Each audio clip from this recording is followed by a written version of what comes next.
Hey coin collectors, and welcome to DC Coin World International Coin Channel. Today it's the 1982 Washington quarters from the United States.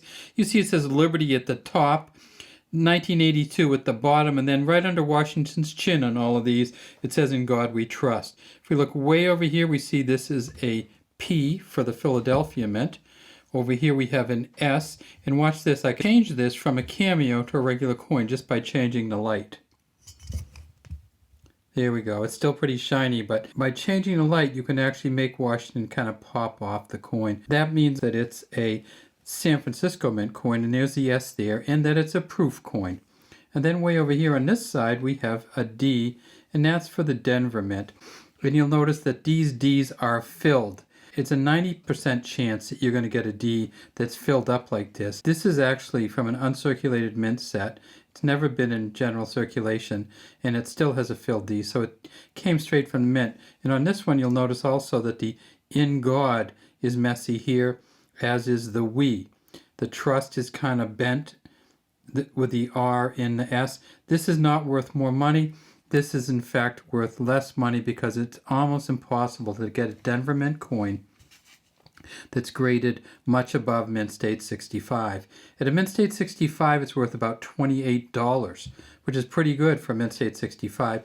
The highest they've ever found is the Mint State 68, and that's worth $4,500 because there just is not a whole lot of quality in these 1982 quarters.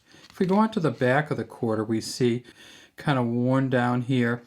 This often comes at the mint from having a little bit of extra fluid or grease on the coins, and the die just can't get through to hit the coin right. There's no real value to that. And people ask, well, what about this? Is this an error coin?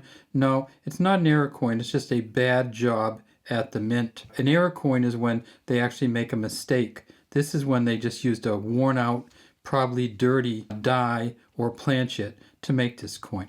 United States of America at the top, E pluribus unum, $quarter at the bottom, eagle holding the arrows, and you can see no feathers between its legs. You can see no feathers on its shoulders, and you can't really even tell there's a beak line on there, never mind that there's an eye on there. How can we tell what it should look like? Well, we can take a look at the San Francisco Mint coin, and remember the San Francisco Mint coin is a proof coin. There's over 10,000 proof 69 and 70 deep cameos that came from San Francisco that have been graded by PCGS. So a proof 70 deep cam is worth $42. A proof 69 is worth $15.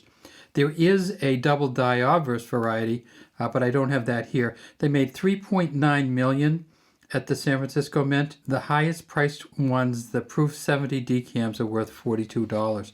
We tip it up on its edge, we see that this is a copper nickel clad copper. And copper nickel clad copper means the outside's a copper nickel blend, the inside's all copper, and the front and back are a copper nickel blend. I can show you that on a dime. We don't have a quarter that's been chopped up or we found in pieces. But you see the outside of the dime, that's a copper nickel blend. We look inside the dime and we just see all this brown for the copper. That's 100% copper inside the dime and inside the quarter, and then on the other side you see that it has a copper nickel clad copper outside. So when we put them both here together, you see this is a 1975 dime. Now the pennies, the modern pennies, have zinc inside them, so they are a copper clad zinc penny. 1982 is the year they changed them from a bronze or a copper coin, which is fully copper, 95% copper, 5% zinc or tin in a mix. And so when you took apart the ones from 1982 and before, they were all going to look like this on the inside. But from middle of 1982 on, they were going to look like this because they were copper-coated zinc coins.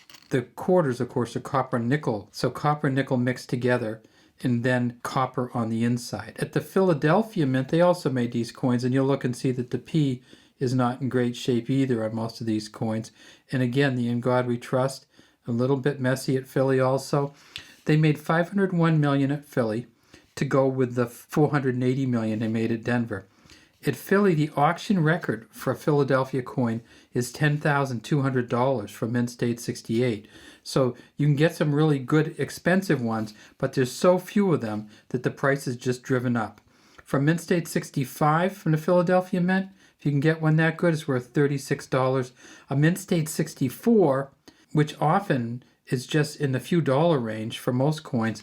Mint state 64 from Philadelphia for 1982 quarter is worth $20. So if you're looking for these, it's really hard to get one that's in really good shape unless you're getting one from the San Francisco Mint. If you're looking for the Denver or the Philadelphia ones in incredibly good shape, one of the reasons is because they didn't make any mint sets in 1982. So because there were no mint sets, you couldn't get those ones that had been kind of hand-picked out.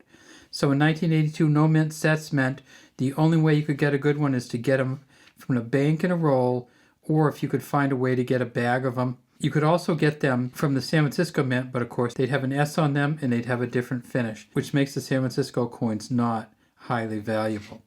All right, so there's our P, there's our D. Oh, I'll also tell you this. See how this kind of went off the edge a little bit on this coin? This is par for the course for the 1982s. It's not going to add any value to it. It's just a sign of a really sloppy coin. All right, that's all we have today from DC Coin World. We'd love to have you subscribe to our channel and leave any comments you have in the comments section.